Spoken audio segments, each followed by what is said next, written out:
Hi everyone, welcome to a new episode of with in the box. आज के episode में हम discuss करेंगे कि प्रोटीन एक्चुअली होते क्या हैं। सारी दुनिया प्रोटीन प्रोटीन प्रोटीन करती रहती है कि मसल बनाने के लिए प्रोटीन चाहिए, मसल बनाने के लिए प्रोटीन खाना बहुत ज़रूरी है। पर क्या हम एक्चुअली जानते हैं कि हमें कितना प्रोटीन चाहिए और प्रोटीन एक्चुअली होता क्या है? अगर आपको जानना है कि आपको मसल बनाने के लिए कितना प्रोटीन रिक्वायरमेंट है और आपको कितना प्रोटीन डेली लेना चाहिए, तो इस वीडियो को एंड तक देखें। अगर आपने इस चैनल को सब्सक्राइब नहीं किया तो नीचे दिए गए लाल बटन को दबाएं, बेल आइकन को दबाएं ताकि आप हमारा कोई वीडियो मिस ना करें। प्रोटीन एक्चुअली होता क्या है? Proteins basically are complex forms of amino acids. Protein का बेसिक फंक्शन क्या होता है? प्रोटीन वैसे बॉडी में बहुत सारे फंक्शंस के लिए रिस्पॉन्सिबल है, पर उसका मेजर फंक्शन है repair, maintenance and development of muscles and other tissues in the body. तो आपके बॉडी में अगर कोई भी टिश्यू बनना होता है, मसल बनना होता है या रिपेयर होना होता है, तो उसमें प्रोटीन का बहुत बड़ा रोल होता है। इसके अलावा प्रोटीन के और भी बहुत सारे फंक्शंस होते हैं आपकी बॉडी में, जैसे कि सिग्नल ट्रांसपोर्टेशन। प्रोटीन एक एंजाइम की तरह भी काम करता है जो आपके हार्मोन्स को रेगुलेट करता है।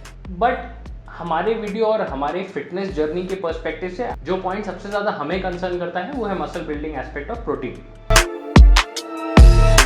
अब अगर आपको नहीं पता है तो प्रोटीन बेसिकली दो तरीके के होते हैं। एक एसेंशियल प्रोटीन्स होते हैं which are 9 in number, they are 9 different types of amino acids.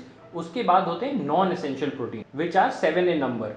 अब एसेंशियल और नॉन एसेंशियल का मतलब ये नहीं है कि एक आपके बॉडी को ज़रूरत है और एक आपकी बॉडी को ज़रूरत नहीं है। एसेंशियल प्रोटीन्स का मतलब कि ये वो प्रोटीन्स हैं या वो अमीनो एसिड्स हैं जो आपकी बॉडी नहीं बनाती है।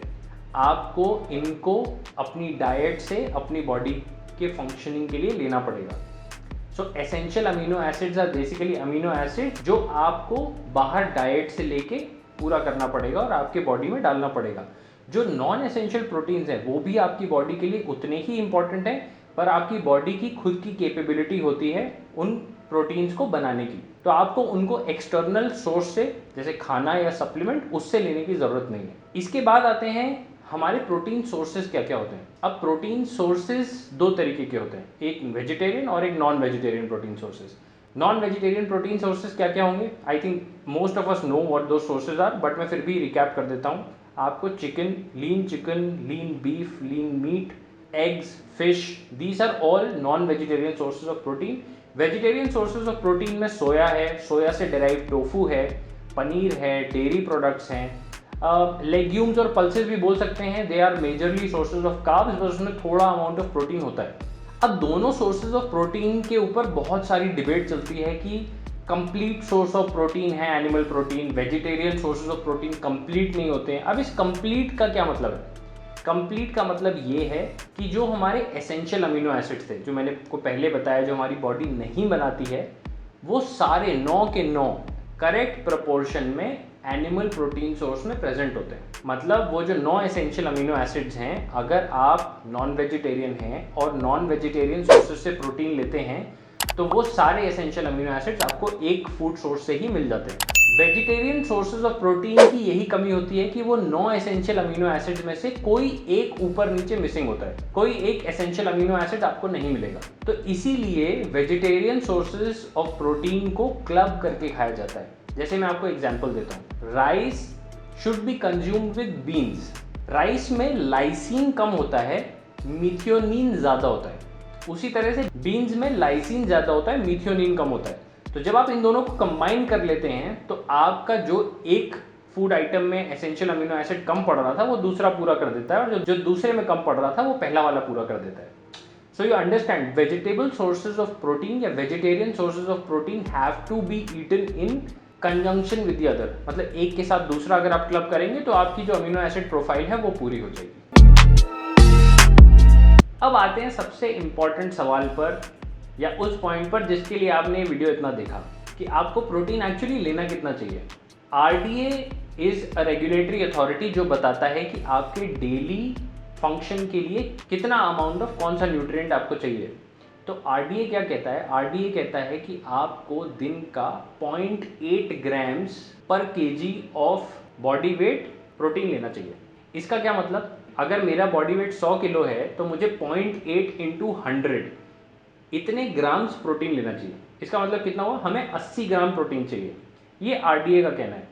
बट ऐसी बहुत सारी रिसर्चेस कंडक्ट करी गई अलग अलग एथलीट्स पर, अलग अलग इंडिविजुअल्स पर, अलग अलग बॉडी बिल्डर्स पर या फिटनेस एंथुजियास्ट्स पर, जहाँ पे पता चला कि 0.8 ग्राम पर KG of body weight protein लेना is actually not sufficient for your optimal muscle growth.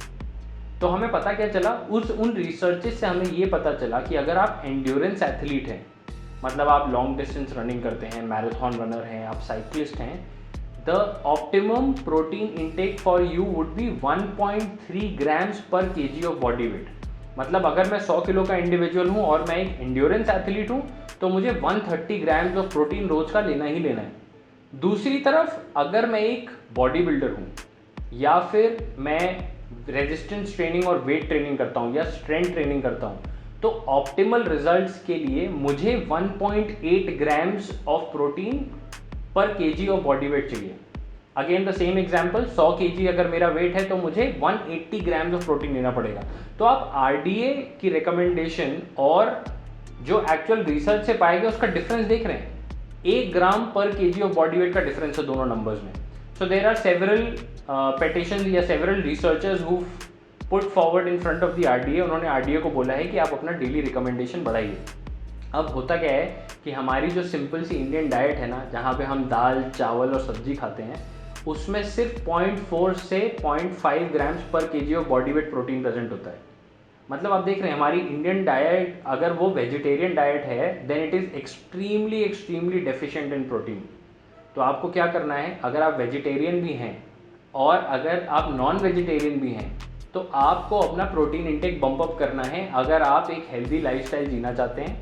भले ही आप एक बॉडी बिल्डर या स्ट्रेंथ एथलीट हो या ना हो, उससे फ़र्क नहीं पड़ता, आपको प्रोटीन चाहिए ही चाहिए अगर आपको अपने बॉडी में मसल्स बिल्ड करने हैं, अपने टिश्यूज़ को रिपेयर करना है या फिर अपनी बॉडी को ग्रो करना है, अपनी स्ट्रेंथ को ग्रो करना है।